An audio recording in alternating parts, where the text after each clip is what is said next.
I am Charles Anderson, the proud principal of Michelle Clark. And, when y'all do that, they always make me want to stay another year. One more year. When they don't clap for me, I'm leaving after that. But at Michelle Clark, we believe that it's always a great day to be an Eagle. Manny from the mayor's office, who's not here, but you guys know the really tall guy who, you think he can play basketball, but he probably can't. So Manny calls me one day and he says, hey, I met this guy named Marcus. And Marcus is talking about like virtual immersion and reality. I turn it over to Marcus. Thank you guys once again so much for being here. I will be back. Make sure you tip your waitresses and waiters. You are definitely the sharpest dressed principal in the entire city, if not the nation. I'm here because there's a significant opportunity that we've tested with multiple schools now to leapfrog education in low-income communities. Okay? The efficacy data shows this. So what this represents is a PricewaterhouseCoopers study that was published in 2020, but it was based on technology from 2019. Technology from 2019 means the data you're seeing here is almost 2.5 years outdated. And in 2 years, the technology's come so far, this is about 10 years outdated, okay? But PricewaterhouseCoopers took a group of learners that were getting trained. They put them in virtual reality to get the training. They took another cohort, they put them in a classroom, and they took a third cohort and put them on digital online. And they did a very thorough analysis over months to see when we teach these learning groups in these different environments, what are the impact? This is what the data showed. You could train someone 4 times faster in virtual reality versus a classroom because it was immersive and experiential. People learn better that way, the way your brain reacts to it.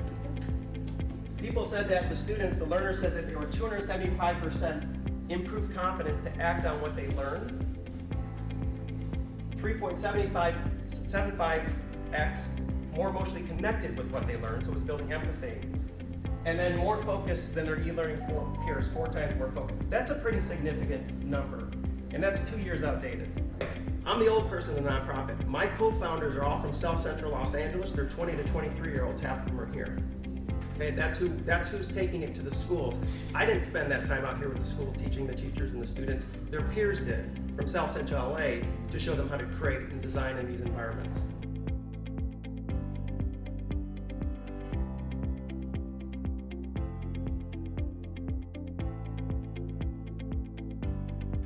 The question to Charles, which is the question we ask a principal or a high school when we approach them, is what's a topic that you are consistently failing at year after year in your school district? Your grades versus the state averages or the national averages are always below, i.e., where is the traditional teaching methods failing consistently? That's what we want to experiment with. Give me those topics, because we're going to see if this type of education learning, immersive and experiential models that use edutainment, education and entertainment, because that's what you do in VR, where we can take that method of learning and apply it to where you're failing traditional methods, because we want to experiment and see if we can do better. Charles' response was thinking maybe we do math, maybe we do, at one point you said the SAT, preparing for SATs, but he said, you know what, Marcus, we're starting the project, we just had the kickoff. Yesterday I had a 14-year-old, the third one that got shot and killed by gun violence. What's affecting me right now in terms of blockage to our learning capability is social emotional learning dealing with urban trauma. And I said, that's interesting, Charles, because the one topic that has the best use case around VR for over 10 years, you can see a whole 60 Minutes episode on this featuring this guy, is post-traumatic stress syndrome. So there's already use cases that show that this is a technology that's highly effective for an Iraqi veteran that wants to get over PTSD. Whole 60 Minutes episode. So I know Skip Rizzo.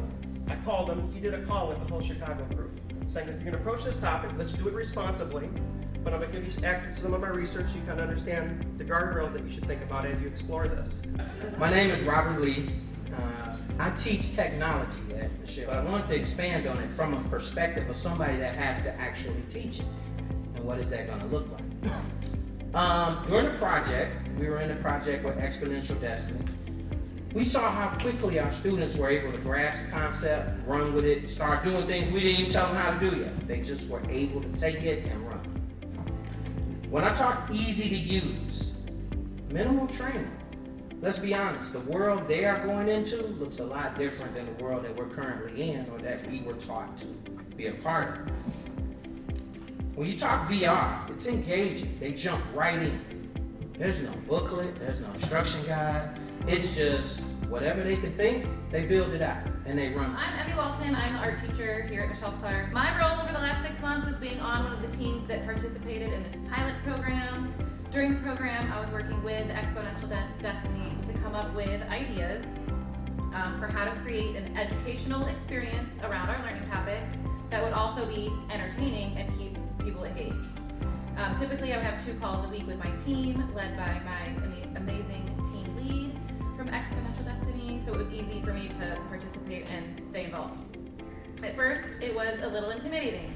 I would put on that VR headset and I didn't know what to expect. But after working with my amazing little team, I realized that this is an environment in which I could be creative, which, as the art teacher, was, Hey everybody, good afternoon. I'm Anthony. I'm a freshman going to be a sophomore.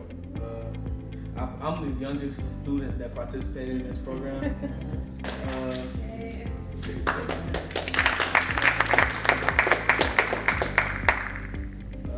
What I really want to share with you all today is the aspect of the experimentation that you can do in the virtual reality that's like creating and making it all fun. As we decided on our learning topic for this project that what we're gonna do is an example like for social and emotional learning dealing with urban trauma. My team and I started to think about our approach for how we're going to be immersive and use the capabilities with the VR to bring out the topic to life. Lastly, I will add that I think it is personally rewarding to actually create something in these environments that can be a tool or asset to help my other classmates. Knowing something I created and drive education that could be helping one of my classmates give me a sense of pride that I positively impacting and driving new forms of education in my school. I can't wait to get started, and I just want you guys to know what this is gonna look like. I'm excited, I can't sleep. I'm ready to just go and just ball out with it. It's gonna be entertaining, engaging, fun, and I think the kids are never gonna wanna leave the Robert class. is actually pioneering in designing a curriculum, so that this fall, he actually has a whole course that he's designing for the 26 weeks of the semester, in which this becomes actually a course that he teaches, which is institutionalizing this capability. So he's really pioneering something